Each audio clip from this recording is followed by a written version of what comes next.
Big 10 Plus 4 is a member of Odd Pods Media and ASAP All Sports All Plays Network.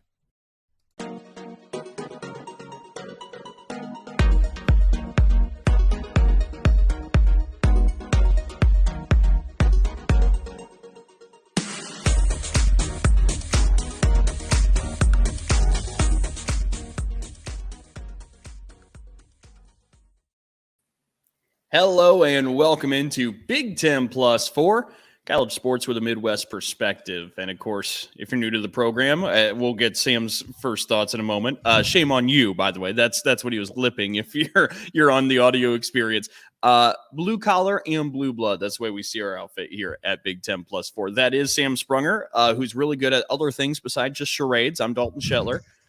Should be a fun show. Well, and I wanted to start by congratulating the Indiana Pacers for getting Jaden Ivey in the NBA draft this year. It took a lot of work, but congratulations on that. Yeah, to Sam's joke, if you were with us last week. So our recordings are a little bit different than where you're actually seeing them. So we're actually ahead of the draft right now. So we have no idea what's happening in the NBA draft or did just happen in the NBA draft. Next Pacers week, got make sure Ivy. you join us. Yeah, well, that much apparently we know. We can foresee that much. But no, next week we'll be able to analyze the NBA draft. We'll talk about where all the Big Ten prospects landed. Mm-hmm. We'll talk about the top two because heading into this, because I know this is all a little bit aged by the time we get to the conversation, but Sam's favorite of Paulo Banchero is really catching up some steam. Watch out. He's getting a lot of momentum as being a potential top pick heading into this. We'll see if that actually happened or not next week. It all could be a smokescreen too, you know. I mean, it's one. Who knows any? I mean, unless they're doing what. Who was it? The Saints back a few years back, quite a few years back now. Geez, I'm dating myself. When they drafted Reggie Bush, they had to deal with him by the time the draft came around. So they were on the clock because they had to officially make the pick, but they're on the clock right now. So unless you're going to just do that, don't say who you are or are not interested in, because it could all be a smokescreen. And usually we know who the number one pick is each year. Mm-hmm, Like that's usually kind of settled. This year, again, understanding this is a little bit aged because you'll have the answers in hand when you're listening to this, but it's not quite the same. So it should be interesting that, of course, we'll talk about next week for the NBA draft. Outside of that, Big Ten regarding stuff, for whatever reason, Illinois has just become a pipeline from the Big 12. The Big 12 is just sending all its best players in the transfer portal. And for some reason, the Big 10's become the pipeline for the ACC, because this past week you had Jacob Grandison land in Duke, and you had Pete Nance land at North Carolina. And all of a sudden, the ACC's kind of taking some of the big fish. All three of those went to North Carolina? Or just Pete Nance? Just Pete Nance. So okay, Jacob Grandison went to Duke. Okay. Okay. I missed that part. Sorry. Yeah. So that's the top Illinois transfer that left. Well, depending how you view Curbelo. I mean, just to be fair. Sure. But Grandison lands at Duke. Pete Nance lands at North Carolina. And again, the ACC is just kind of poaching some of the big fish in the portal. Yeah, well, but who's won the national title, or what conferences won the national title the last 2 years? It's been the Big 12. So maybe the Big 10's getting the better of the prospects. I don't know. I mean, hey, you know, if you're going to take from a conference that, if you have your preference, let's take it from the conference that's won the past 2 titles, huh? Yeah, it's a fair point. And of course, that Illinois landing Matthew Mayer and Terrence Shannon Jr., those two really should help out the Illini, and they've got some good freshmen coming in as well. Well, and this is not knocking what was currently on the roster at Illinois, but they need some help. I mean, they're losing a couple of big key cogs in their Big Ten champion team that they kind of need a little bit of help. Yeah. No, and Kofi being gone is kind of what you're alluding to. Curbelo being gone, Plummer's gone. It's a bit of a turnover, but you also saw towards the back half of that Big Ten season, RJ Melendez and Luke Goody and some of those guys get some more minutes. So I think you're just going to see expanded roles for some of them, plus these pieces they've inserted around. The question will be who can handle the basketball for the Illini. Like if they can answer that question, then look out for Illinois. Well, it's kind of the same for my team too. You know, if they can find somebody that's going to handle the ball and not turn the ball over and keep the offense running, Purdue is going to be pretty good too. But they've got to find somebody to distribute. And somebody did land at Purdue, and here it is. I pulled it up because I knew I was blanking on the name. David Jenkins Jr. from Utah, guard. There we go. Into Purdue. He was one of the top guards in the portal at the time. So that's great news. I'd forgotten. I'm glad you mentioned it, but still, you still don't know. But agreed. So depth would be nice too. Yeah, correct. Yeah, absolutely, a little bit.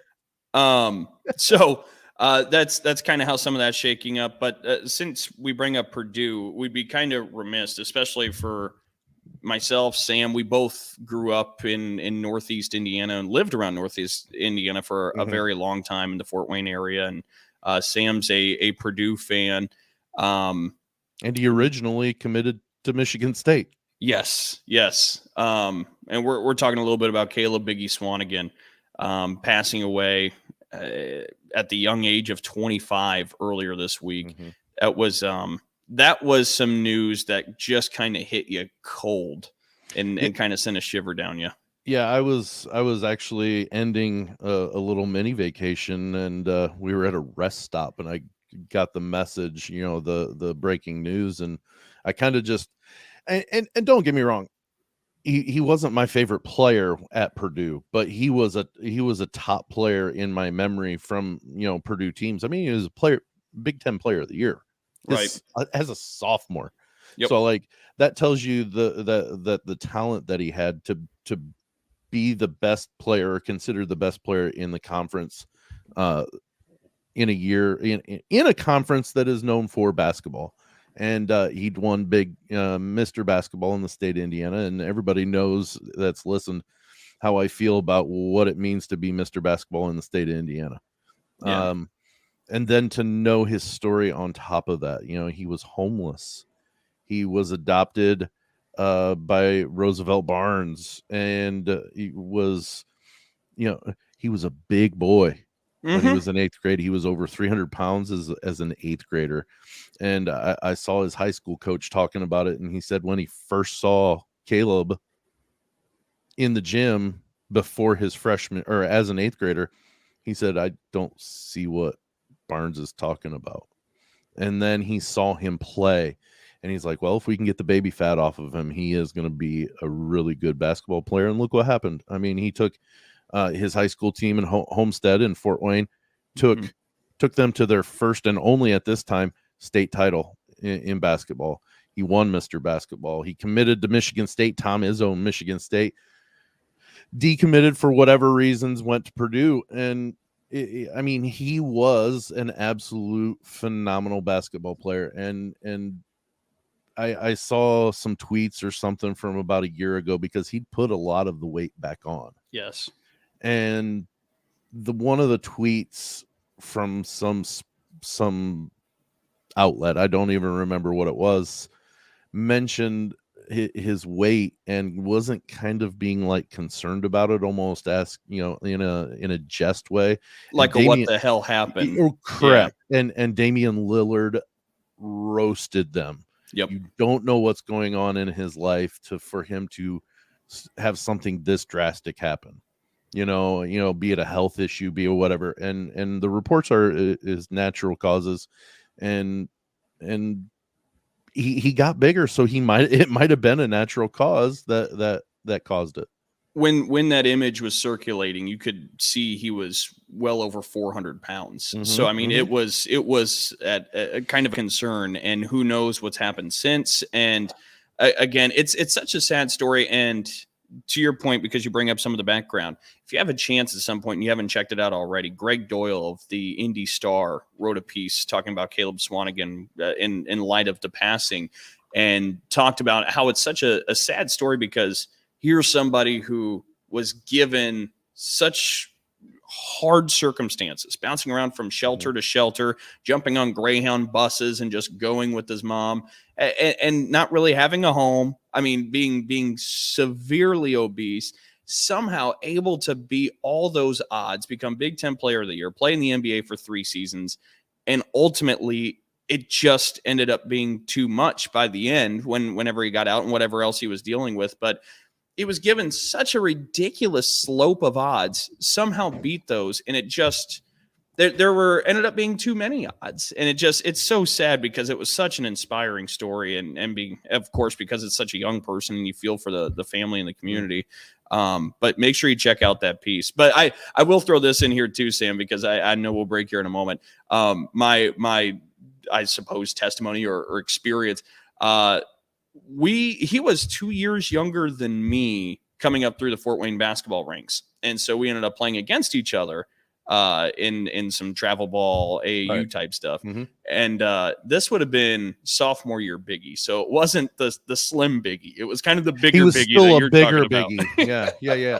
Well, and here's the thing. It takes a long time for that to go, to shed that. So the fact that if you know what he looked like at Purdue, he was very slender. Now you could tell he was a big guy, but you could tell he was really working hard to keep himself small.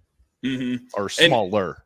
Right. Well, and ended up getting switched on him defensively. Gee. So, and I knew you as a high schooler. So, oh yeah, I graduated, for the folks that don't know, and this was with a lot of work senior year to put some weight on. But I graduated weighing 135. Like, if you look back at pictures of me, I am just bones. Like, Dalton. I couldn't weigh. Dalton, what? I think 6th grade was the last time I weighed 135. I couldn't for nothing put weight on. So I just was bones. And we ended up on a play where we had to switch. And so I'm like, all right, I got Biggie. Somebody else, thank God that the ball didn't go to Biggie. But somebody takes a shot from the opposite side. And I turn, I'm like, I got to throw everything I got at this guy. And so like I turn and I just boom back at him. And he took his knee and just right in the bottom of my spine, just kind of lifted his leg. I went 3 rows into the bleachers in the Fort Wayne Spiece Fieldhouse. Like, it was ridiculous. And you know what's funny is he probably didn't put much into it. No, like that was nothing. It was like an elephant swatting a fly. Like, I was absolutely like, I'm gonna give it my all. This is all I got. And no, dude was really, really good. But yeah, he will be I saw missed. firsthand. He will be missed. There were a lot of, he was a double machine at Purdue. It was actually more surprising when he didn't have one. It's like true. That's how much of a presence he was. And I'm positive that's the reason why he was the player of the year in the Big Ten, because he didn't lead the Big Ten in scoring, but he could score. He didn't lead the Big Ten in rebounds, or maybe he did, but it was, but the thing is he knew how to rebound. At less of a comparison and argument, Trevion Williams could have had an argument as player of the year in the Big Ten because of what he gave to the team while he was on the court. Trevion's selflessness cost Trevion, which is correct. Weird to say, but you know what? I think that will make him a better professional too. Trevion. Agreed. But the point on that is they were very comparative in their styles because they were very selfless. Mm-hmm.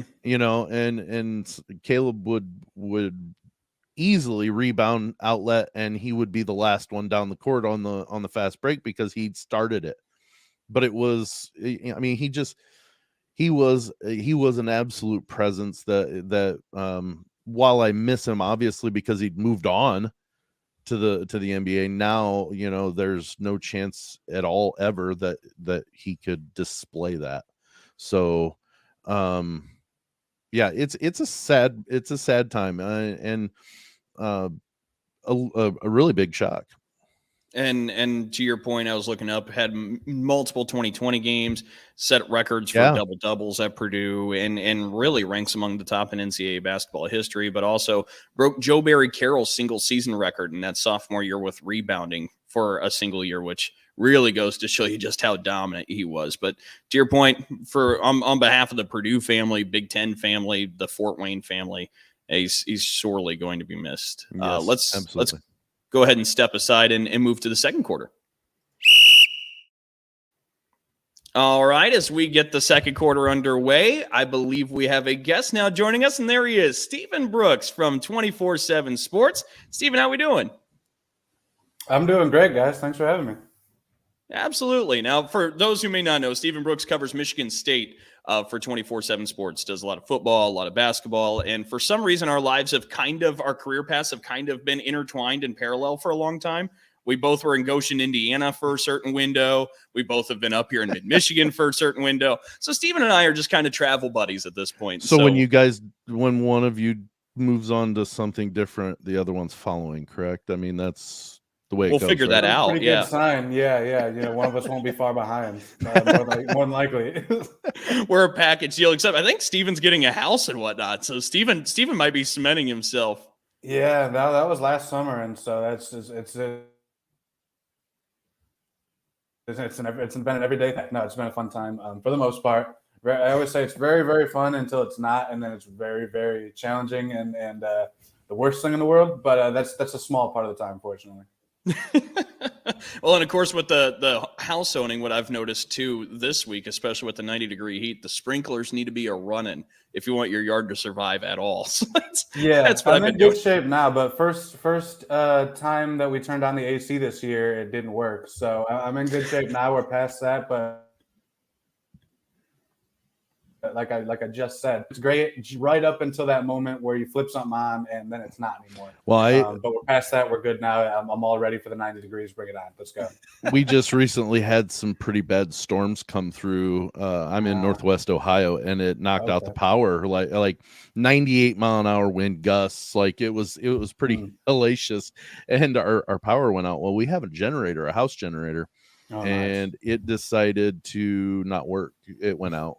The next day was at the time the hottest day to date that we'd had in the high 90s, last week. And it was like, great, so we got to figure it out. So I know the feeling of the AC not coming on when it needs to be. My friend warned me it never stops. So I guess I should have listened. So this is my second house. We just moved to last summer. Okay. And, this is our second house, 18 years, and it's true. We just bought this house, and we've done renovations and some fixes already. So it never stops. I would much rather own though. Great. All right, so Stephen, let's jump into a little bit of Big Ten stuff here. We'll start with football, and the next quarter we'll segue a little bit to basketball. Again, covering Michigan State, I think one of the bigger stories that's getting some attention throughout the offseason is Michigan State football and the momentum around the program and the recruiting in the direction it's trending. And of course, you cover a lot of the recruiting there at 24/7 Sports. What have you noticed from Michigan State? A, why is it becoming such a popular place? And B, how well is it actually grading out in the recruiting ranks? Yeah, no question. And I think those two things go hand in hand. I mean, there was a lot of excitement about the program coming into the summer, and that's helped with recruiting. And then recruiting has gone so well that it's recycled that fuel back into the hype about the program at large. So I think those things do correlate there. In terms of what's working, man, there's a lot you could say, I think. I guess the easiest way, I think, in the simplest and the most straightforward is just to start at the top with Mel. He doesn't, and this, Dalton, like he doesn't do anything that doesn't without thinking about the recruiting impact. He doesn't say anything, go anywhere, wear anything, do anything at all. It's everything has some type of correlation back to recruiting in some way. So when you have that guy at the top, and he demands that everybody beneath him, takes that same sort of approach to recruiting. Not maybe not to the nth degree like he does as the head coach, but everybody in that building, not just his tennis assistant, with all kinds of different titles, will have their hand in some type of recruiting effort, whether it's planning something behind the scenes or they might interact with recruits on campus or this or that or the other thing. There's a ton of different parts that go into it. So, Mel Tucker, 11-2 last year is a big deal. Name, image, and likeness is a big deal. Michigan State has done a lot of work to make sure that they're visible and sort of at the forefront of that.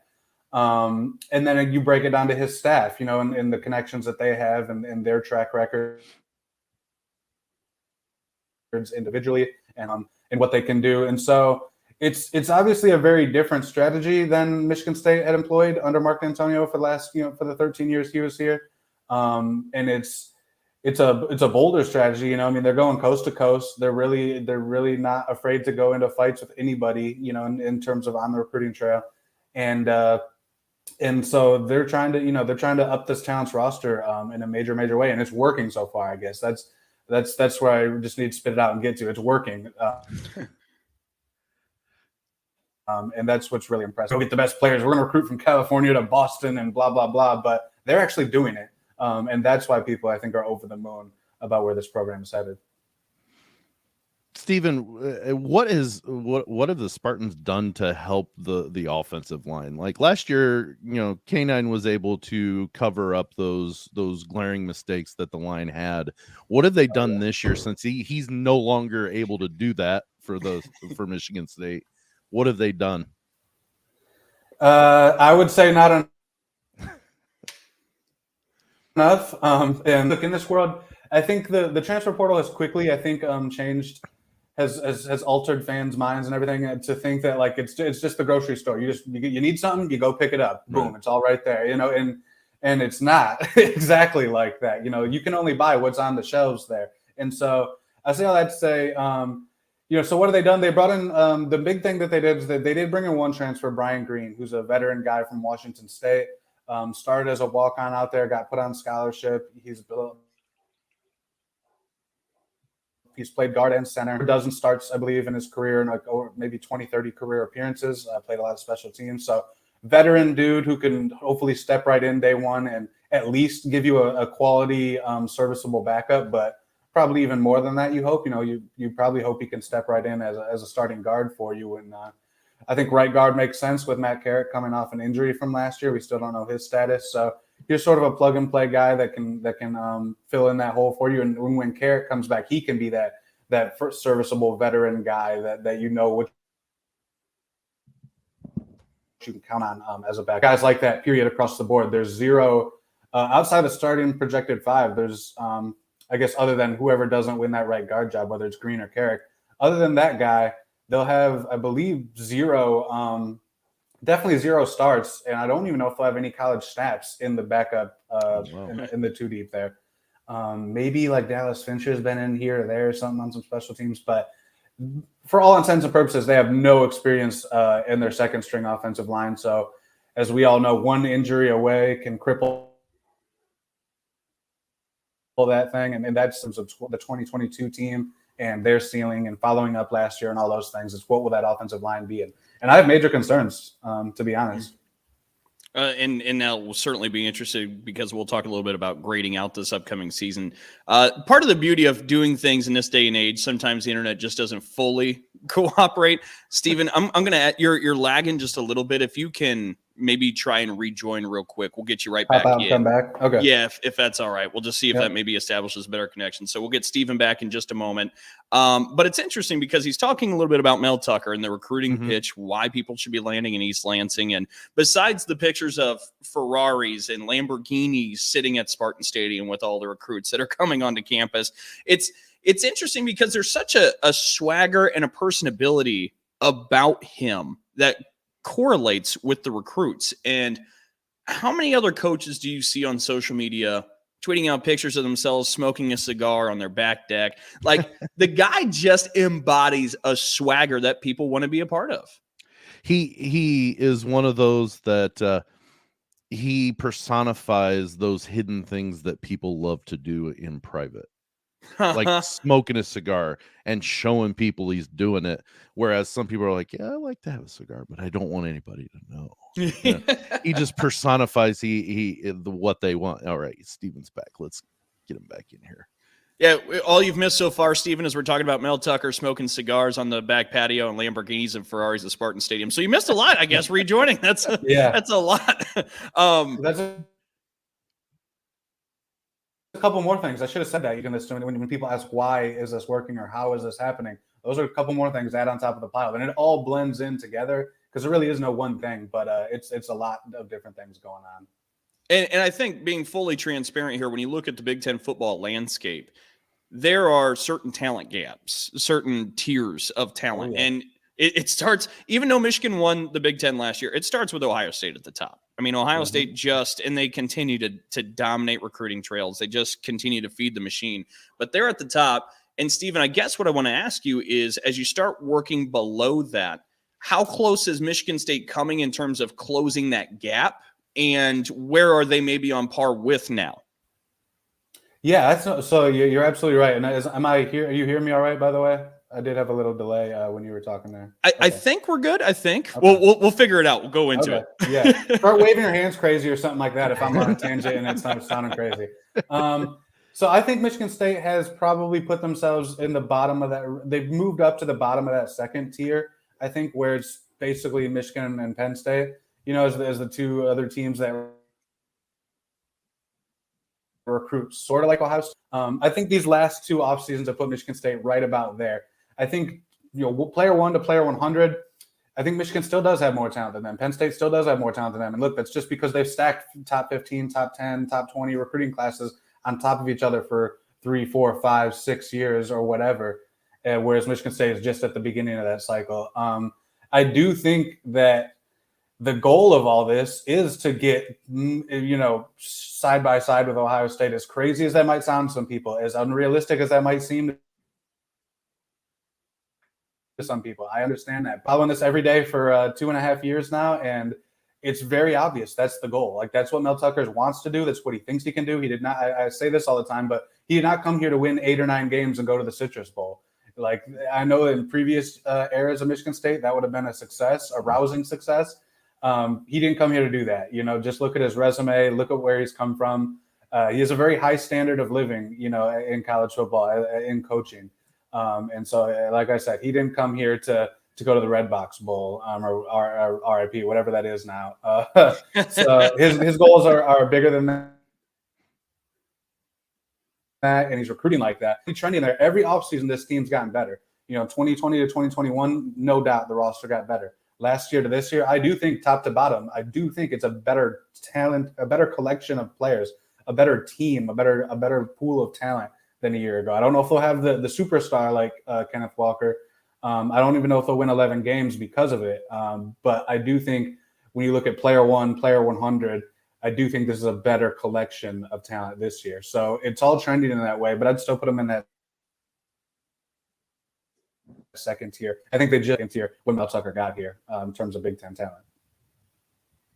Well, and Stephen, I do want to ask too, as we look at the Big Ten overall, before we end up taking a break, I'll let Sam ask about the West Division, but the East Division as we go into this 2022 season, because we haven't even talked about the West, which is, kind of showing up where we're at with the legends. Yeah, Whoa, easy there, bucko. The history shows us there's absolutely no need.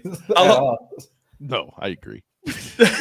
I was going to say, if Sam wants to polish a dagger, he can come back in a moment. But the East Division, you talk about Ohio State, and Ohio State apparently showed it was human last year by losing to Michigan. Michigan State's still there. Michigan, Penn State. Do you still just see the talent? And if in the late June, do you just still ride the talent for now with Ohio State for the 2022 season? Absolutely, you have to. I think it's easy college. That's the only call I would say. I do think Michigan will be good again, but they've got some kinks to work out. In the first few games, I want to see to make sure that they're all the way back and everything. They lost a good number of talented players, especially on defense. Penn State, just as I mentioned, has the talent. They're always going to be a threat in Ohio, but Ohio State easily has to be them. And Michigan State, I think, could find their way into that mix in a certain scenario. I'm not picking them that way yet, but I wouldn't rule it out at all. Some dark horse run, at the Big Ten East, sure. But right now, absolutely, you got to go Ohio State because they are, like I said, they're alone in that top tier, and then it's a full separation to the next tier below them. That's just how it is right now. So let's move to the West, even though there is no need. You're absolutely right. It is obviously the little brother of the Big Ten divisions. It just is. Just be careful with the words "little brother." That's why trigger I words. Said it, Dalton. Come on. Hey, he shot across the bow. I figured I'd respond in kind. No.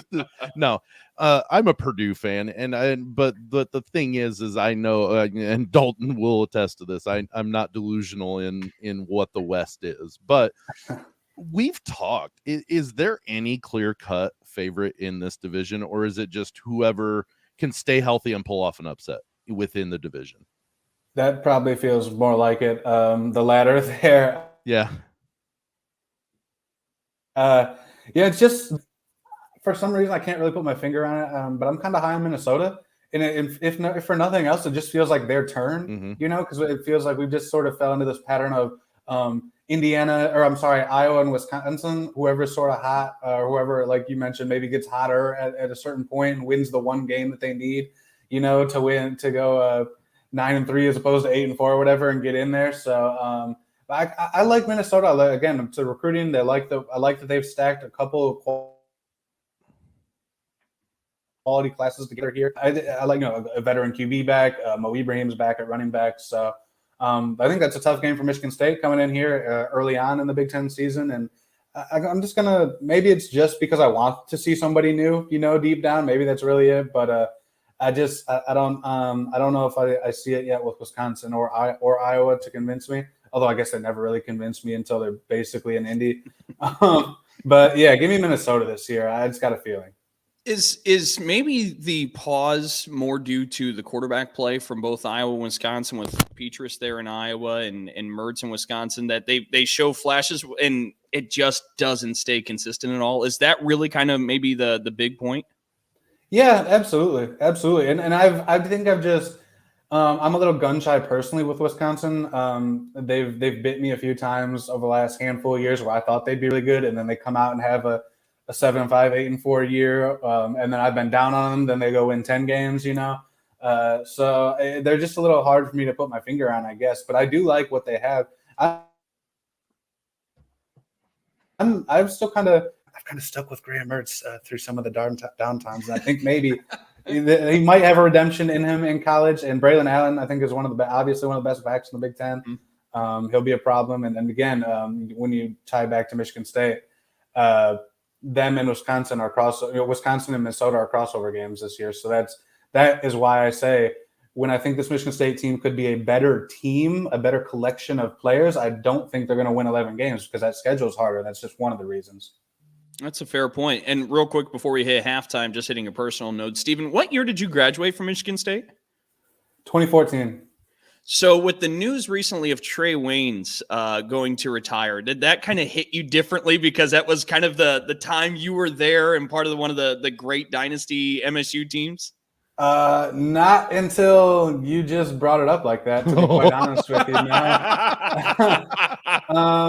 I think if Darqueze Dennard did, because so my first and only year covering the football team as a student was the Rose Bowl team. And so Dennard was he was Robin to Dennard's Batman. So he was a big part of it, obviously. But just not as much of in the spotlight. I didn't interview him or cover him or write about him as much as Dennard. So if Dennard did, that would probably maybe hit me a little bit more. But yeah, it's tough. It's tough seeing stuff like that. And we're getting old, man. Guys, yeah, I mean, we got Antonio Gates Jr. coming to campus now. And who was I talking to? I think it was another recruit or something. Somebody asked him if he has any memories of Antonio Gates Sr. And he was like, no. Oh, no. So hearing that live, that was one of the things that made me feel old lately. That got a look from Sam. Yeah, I hope you saw the eye rolls. Goodness. But I can remember Antonio Gates coming in as a rookie, and they're like, who is this? He was stormed the NFL, or took the NFL by storm because he was this basketball player that got signed with the Chargers. I can remember like that being a story, and now your guys are talking about, yeah, he was great. His son's coming to college now. Great. I felt that with Jameer Nelson this last March Madness. But anyways, let's go ahead and hit the halftime break, Stephen. We're pushing you a little long. We'll get Big Ten basketball on the other side if you stay with us. But let's move to halftime. Hopefully you don't leave during the break, but you never know. I told him like 20 minutes, and now I kind of feel guilty. All right, going to halftime. You are listening to Big Ten Plus 4, hosted on Anchor and StreamYard.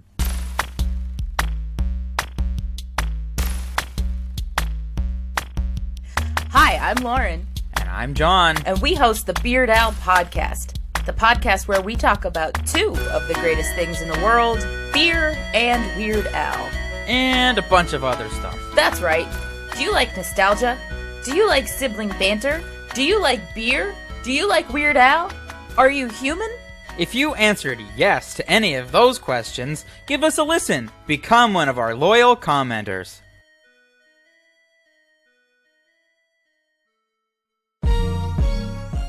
Hey, you there. We've got a question for you. Are you tired of clickbait stories and the loudest voices driving discussions in culture and entertainment? If so, I'm Dylan. I'm Kendall. And I'm Corey. And we host the podcast From the Middle. We're middle-class guys living in the middle of America, in the middle chapters of our lives with points of view somewhere in the middle.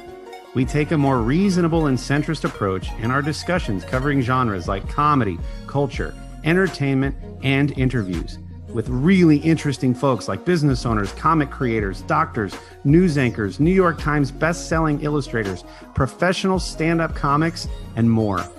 We really value a relaxed and conversational podcast, one that we hope is so fun and laid back, you'll forget you're not actually hanging out with us.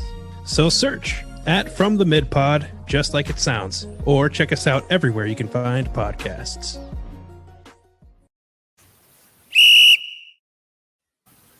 All right, let's get into the second half. We'll start off with some Big Ten basketball. And, Stephen, let's start with Michigan State. And, of course, Stephen Brooks joining us, covering Michigan State basketball, football for 24/7 Sports.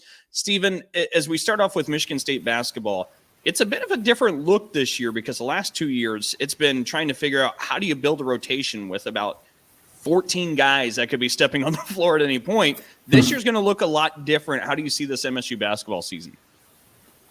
Man, it's going to be intriguing, as you know. So to me, honestly, Dalton, and I don't know how much. I'm sure you've probably sensed a lot of this, but the way this offseason has gone. So it was portal watch for months. Every state would be this player in the portal to get a big guy, to maybe get a wing, and this and that, and everybody thought there were these obvious holes, and now we're here a few months later, and there were no portal players. They added another center in the freshman class in Carson Cooper, but he's not a guy that anyone's really expecting anything out of this year. So I say all that to say, I think there's a really interesting dynamic in play right now where the fan base, I think, has been as on edge, as anxious, I want to say, with this program as I've seen it in a long time. Just a lot of on the outside. And then obviously on the inside, they're projecting a lot of confidence by not getting anybody, and by rolling with the limited roster, limited scholarships and everything. I think it's 9 or 10 maybe that they'll actually have on scholarships. So, and it's, rolling with Madi Sissoko, rolling with Jackson Kohler basically as your two-man unproven center platoon. That has people nervous, but on the other end of it, you have Tom Izzo pushing this buttons and pulling the strings, and everything that he's accomplished. So who are anyway, so it's that dynamic. I think is what's most fascinating to me. Is Izzo going to sort of be able to, metaphorically put up the middle fingers at everybody by the end of this, or is the whole fan base going to say, "Told you so, Tom. What were you doing? We all told you this was a problem. Why didn't you see this?" And it blows up in his face. So that, I think, that dynamic culminating sort of under the surface is honestly the most intriguing thing to me at this point. And then, you can get into the details of it all, of course, and in whatever way you want to take it. You're the host. But I will say, so watered down, that they don't have to be world beaters to come into this next year and have a really strong season.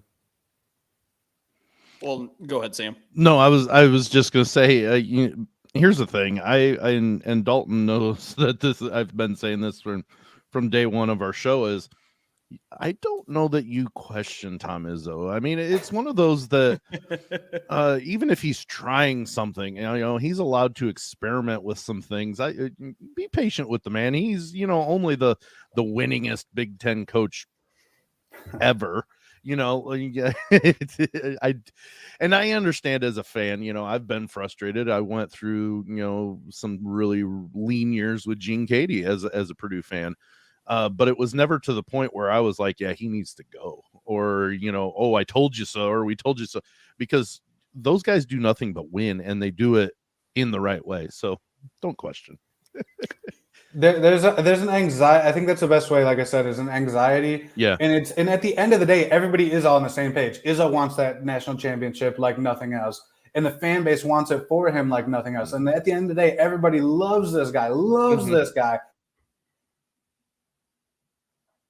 But it's like a family thing. You have your problems with each other and things that get under each other's skin, and that's kind of the dynamic we've got here. But it's fascinating, and it feels like there's the clock ticking element too. I think folks are scared that Izzo's gonna. First of all, it's clear that he's obviously closer to retirement, but I think folks are scared that he could just sort of leave in the middle of the night one day without that other title, and so they feel the pressure for him, and they don't know if he's maximizing however much time he has left, and there's all these complicated family-like dynamics going on with it that I think are interesting.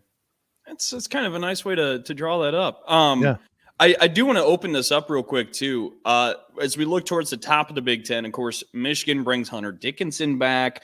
You bring in Jet Howard. You bring in some other nice pieces. Meanwhile, for Indiana, they just return everybody, and they bring in a couple 5-stars as well. Are you starting to drink the Indiana Kool-Aid? Do you think the Hoosiers can finally get back to the top of the Big Ten? I got to see it to believe it. That's a program where I'm not. Yeah, thanks, Sam. Yeah. Well, like that's a great comparison though. Like where's Purdue at this thing? It's the world of life. I'll always give them the benefit of the doubt. Even if I don't think they'll be that great on paper or whatever, I'll bump them up another spot or two just because of their pedigree. And at least in the regular season, the way they perform and can be counted on and trusted there. Indiana is the complete opposite of the spectrum. I'm not going to buy in on them for a while. They have a lot of catching up to do in terms of reestablishing that goodwill. I think on paper, yes, absolutely, but they're just as a program, I don't think I can trust them yet. I do like what they would bring back in theory. I like what Michigan can become, as you mentioned. I mean, if you've got Hunter Dickinson, you've got a freaking chance, Mm-hmm. And then obviously they're going to surround him with some nice pieces. But I still think it's as much as I'm sort of lukewarm on Michigan State's roster in a vacuum, when you add in the context of the Big Ten being so watered down. My friend Jack Ebling has a number he always throws out, but it's like 20 of the top 25 players. I don't know if he's just going by scoring or like a production stat or something, but a major swath of the Big Ten's highest productive players are all gone. And so that title's up for the taking. And man, you can on 1 minute I can be complete Sissoko and Jackson Kohler, and there's no way that's going to work. And this is a huge gamble by Tom Izzo that's not going to work out, that he shouldn't have taken. And then a couple minutes later, I say, you know what, though? You give me A.J. Hoggard, Malik Hall, Tyson Walker, and Joey Hauser all on the same court. Those dudes are all older, played a ton of basketball. Throw in Jaden Akins in there. And man, they're going to win a lot of Big Ten games, so especially in this Big Ten. So I go back and forth on it. I would imagine they'll still somehow end up in that top 4 in a competitor's role, just because that's what Tom Izzo and Michigan State do, even though it doesn't make sense right now. We'll come down to the quality of the league, though. I just don't think we're looking at the same Big Ten of the last few years. I kind of think that this is going to be the year that the Big Ten wins the national title, just simply because this is such a down year for the conference, that this is going to be the year that whoever gets hot right at the end of the season is going to run the tables like UConn did back in the day with Kemba Walker and just win the title, because absolutely nobody is going to say, is this the year the Big Ten ends the drought? I'd like the great regular seasons and falling flat in the tournament and everything. I'm sick of always seeing the little ticker or the little graphic on the bottom that says Michigan State last Big Ten national championship (parentheses 2000). Just for the league, I just want somebody to get one. I don't even care who it is at this point, but just get represented there again. Hang another banner, because I'm sick of seeing that little ticker at the bottom. We'll fire you a few more questions, because you've been a great sport and hung with us. One, Champaign, Illinois. What am I supposed to make of the Illini? They add in Matthew Mayer. They add in Terrence Shannon Jr. They got Sky Clark, but they lose Kofi. They lose Curbelo. They lose Plummer. It's such a massive turnover with so many important parts. I don't know what to expect from Illinois. No, me either. That seems like a type of team that could, they're laying in the weeds, and then like February they spring up and they just get hot, and then they go into the Big Ten tournament as a threat, and maybe they play. Yeah, I don't know if they're on the bubble or something at that point. Just being so young and so new, you wonder there. I like Brad Underwood, but again, they're a program that sort of taught me to be cautious in big moments. So maybe if they're off the radar a little bit, versus the last few years, they've been just melting under that pressure, I think, in certain ways. So maybe that'll be a good little reset. I don't know exactly what to make of them either, but like I said, I wouldn't be surprised if there's some team that like, hey, what do you know? They've won, 6 of 8 or something in mid-February. Sounds to me like Steven's taking my statement earlier and saying Illinois is going to win the national title next year. That's just my thought. Taking what now? I just have to delay on my end. You're taking my statement from just a second ago, and with your statement saying Illinois is going to win the national championship this year. That's okay, yeah. I mean, hey, it could be them. I mean, to be perfect, like Big Ten, like just irony or whatever. Like it should probably be like a 9 seed or something, right? That finally breaks this drought, like that barely made it in, and all that. Well, early bracketology did have a Big Ten team as a 9 seed. I forget who it was. Bracketology in June kills me. Well, here we'll get ready to say goodbye to Steven. Last question. If you, at the end of June, had to pick a Big Ten Player of the Year for the 2022-23 season, are you going Dickinson? Are you going Trace Jackson-Davis? Or, as I was reminded, and it was a fair point by Brian Butch, trying to pencil Chris Murray there and put the expectations of his brother on him may not be the most fair. But do you want to do that? Where would you go? No. I'll play it safe. Maybe this is safe. I don't know. But I would go Dickinson. He put up the numbers. He's got the brand name. He's got the disposition, to want to dominate. We've seen him, doing all of his showman stuff. Like, if he wants to win that, like I could see him playing to win that and playing for that. But I will say, and I don't think it's a homer pick just because I cover them or whatever. But I think AJ Hogarth's a dark horse candidate to do this thing. If he takes the step that I think he could, which I'll admit is a fairly big step, but I think he's got it in him. If he takes it the way I think he could, maybe he's a year away still from this step.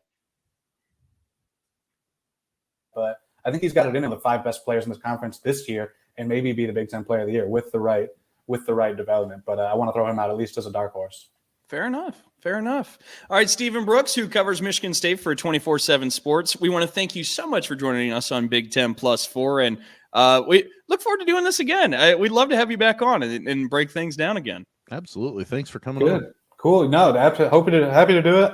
Hopefully this works out and people can actually understand anything I said, because I saw my internet levels fluctuated a couple times throughout this. So maybe I'm sounding like real robotic or something. If it does, just leave it in that way, guys. Yeah. Well, it's funny, just like right there, what happens is sometimes and the listeners have been experiencing this, but it'll pause for a second, but all the words you said all do come through on the other side just at hyperspeed. I was going to say a little we got everything you said. Yeah, sound like the chipmunks or whatever. Yeah. Awesome, Steven. Thank you so much, man. Take care. Yep. Thanks, guys. Thanks for having me. Thanks, Steve. All right. Again, Steven Brooks, and A, just a great guy, but B, it does a lot of great work for 24/7 Sports. Glad to have him with us. Knocking on the Big Ten West. Jeez, I didn't know I was going to wake up to this morning, man. Yeah, no kidding. I thought it was interesting, and I did want to get to your bracketology thing because I think this is an interesting conversation, maybe for late June, when you're hunting for things to talk about. But I did think it was interesting him bringing up AJ Hogarth, because Hogarth is a player model that you kind of love, and he's a 6'3", 6'4" point guard. Big, stocky body. He can drive to the rim. He's working on that jumper a little bit more. And you saw flashes of it last year where it actually got pretty consistent over time. Mm-hmm. It's fair, especially in a watered-down Big Ten was the language he used. The thing for Michigan State is you can't afford any injuries. and you are banking on some of the guys that you're putting your trust into to actually take their next step. If both of those things blow up in your face, this model can quickly blow up in your face. But if those click, Michigan State can absolutely make a nice run in the Big Ten the upcoming season. Yeah. And he is one that I didn't give a thought to when you asked that question. But when he brought it up, I'm like, okay, yeah, I could see him being one, not Johnny Davis, but like one of those that he's good. And that off season, something clicks and all of a sudden he's blowing the roof off of stuff, and I could see him being that style of progression to where he really stands out and he steals I say steal, but that's because he's not on the radar now necessarily, steals player of the year away. Kind of like Johnny Davis did last year.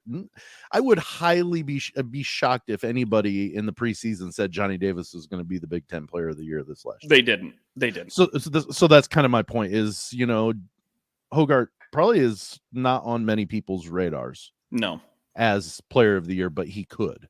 Absolutely. And the big question will be if he can score enough, because he can absolutely dish the ball out and things are going to go through him. But again, Johnny Davis is a good comparison in terms of just coming up from under the radar, but Johnny Davis was a walking bucket. Like AJ Hoggard is somebody who sets people up for buckets. And so it's hard to win player of the year if you're just setting people up. It'll be interesting to see how much he's able to instill his own offense into the game. Real quick, we'll bring up certainly a possibility. It's certainly a possibility. Yeah. Joe Lenardi's bracketology is what you sent over and there. I sent this to you in text because I guess I'm not naive enough to think that it doesn't happen, but I was just shocked to see somebody like Joe Lenardi. He's got bracketology in June, and I don't know how you can do it. It's a full-time job, my man. He's got to take a vacation, for crying out loud. They don't come back till November. Start in September. Come on, man. So take some time off. Joe Lenardi here in late June has 8 Big Ten teams getting in. The top seed he has being 4 seed Indiana. So not a single Big Ten team getting at least a 3 seed, which goes back to what we've been talking about. Michigan and Illinois he has as 6 seeds. Michigan State and Purdue 7 seeds. So Lenardi still sees a lot of value with the combo, the Twin Tower 7-footers in West Lafayette, even though a lot of the perimeter is a big question. And Painter. Ohio State he has a 9 seed, Iowa a 10 seed, Rutgers an 11 seed, Wisconsin on the next 4 out. That's what Lenardi has as of right now. Do you have any gripes to pick here in late June, or are you just saying I don't know how to evaluate this? Yeah, that's right. Because 64 things could happen before the start of the basketball season, and then another 184 things happen during the season that Ohio State ends up a 3 seed.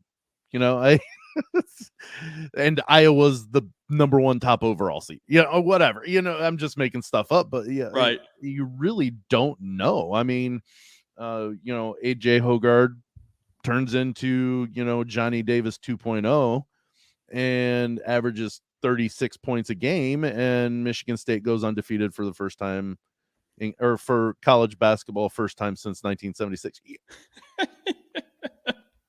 Who's to argue? I love the theory of it, though. Yeah, well, of course you do.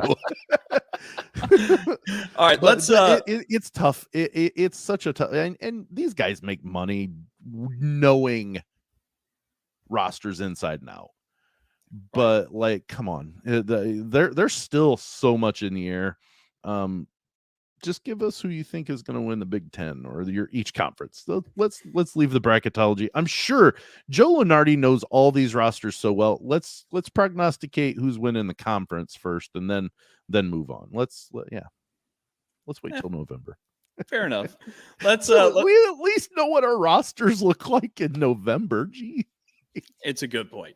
Let's go ahead and move to the fourth quarter. All right. Again, if you are new to the program, shame on you, as Sam says, as Sam wipes away a tear.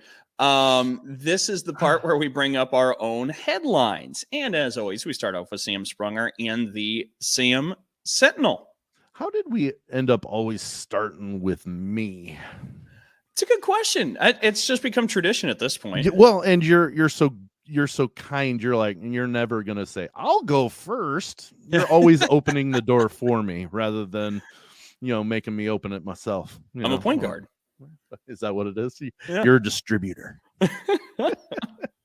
Oh, Sam Sentinel. I'm going back in the archives a little bit, back to September of 2019.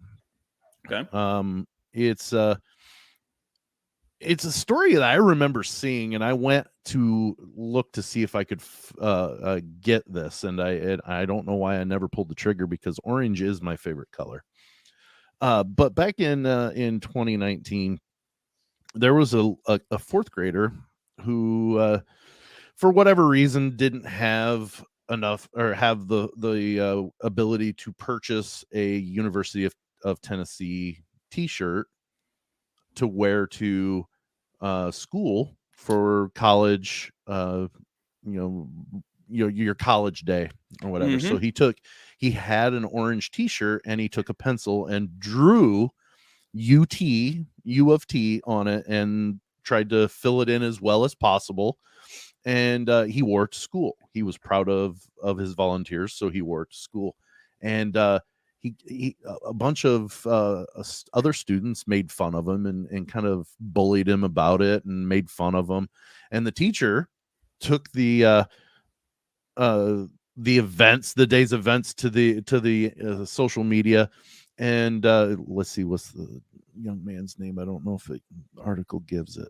Not in this article. Okay. But he drew the picture on a piece of paper, not on a shirt, but he pinned it, and he got made fun of. So the University of Tennessee saw it and went the extra mile and actually took that design and put it on an orange t-shirt. And all the proceeds went to going to Stomp Out Bullying, which is an anti-bullying nonprofit. And they also gave the young man a future scholarship. And because you know what, not everybody is as fortunate, and that's kind of the big overall glaring thing that I, as a parent, try to instill in my kids is, you don't ever know the situation at home, or you don't know the overall economic status of the family. So don't make fun of homemade things, because you know what, they're still proud of what they love, and they want to show support any way they can. And this was this young man's best way to show support. And then somebody had to kind of ruin that for him. And good on the University of Tennessee, because they went and understood this whole thing, and they made what he did a t-shirt so he could have a t-shirt of the University of Tennessee. Awesome job. I love the story. Like I said, I remember going on and checking, and they were available, and I just didn't buy it. And I haven't looked to see if they're still available. But I think if they are, I will go buy that University of Tennessee shirt.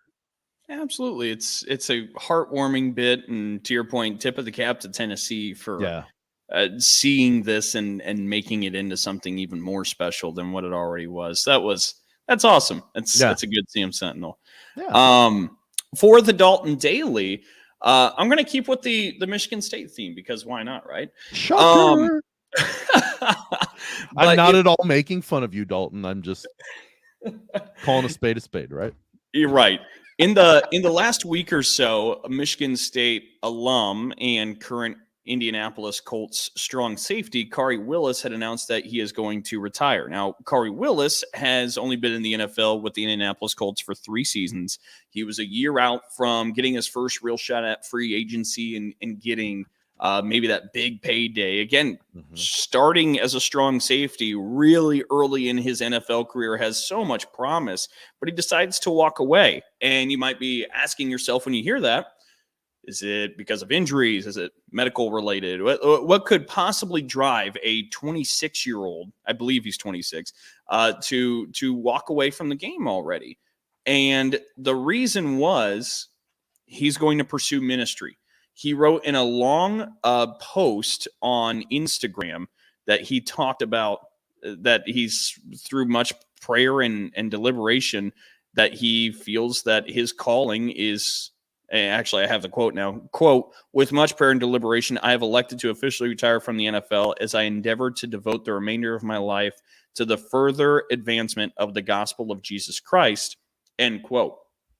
And look, whatever anybody's beliefs, whatever anything is, I thought it was rather admirable for somebody to that has millions of dollars on the table and could continue to play a kid's game to give that up just for the sole purpose of continuing to do what he believes is right and believes is his calling in life. No matter what, you can find something admirable and inspirational in somebody kind of putting their money where their mouth is and saying, this is who I am, this is what I'm about, and this is what I'm going to do, as he steps away and retires at again, the young age of 26 to further pursue this life in Christ. So good on Khari Willis is what I say. Well, and here's what I'm taking from this, and like you said, it doesn't matter what you think religiously, anything. The whole gist behind this to me is passion. Mm-hmm. He has the passion for teaching or spreading the gospel of Jesus Christ. That is what he's passionate about. Now, I'm sure you don't go through and make it to the NFL and not be passionate about football. But when it came down to brass tacks, his passion and his first and foremost was doing what he's leaving the NFL to go do. So yeah, absolutely. That's one of those that, like I said, it doesn't matter what you think about religion or anything. This is what he's passionate about. Yep. So the man is putting his money where his mouth is because that's where it lies. And you're absolutely right. Congratulations on finding your path and going that route.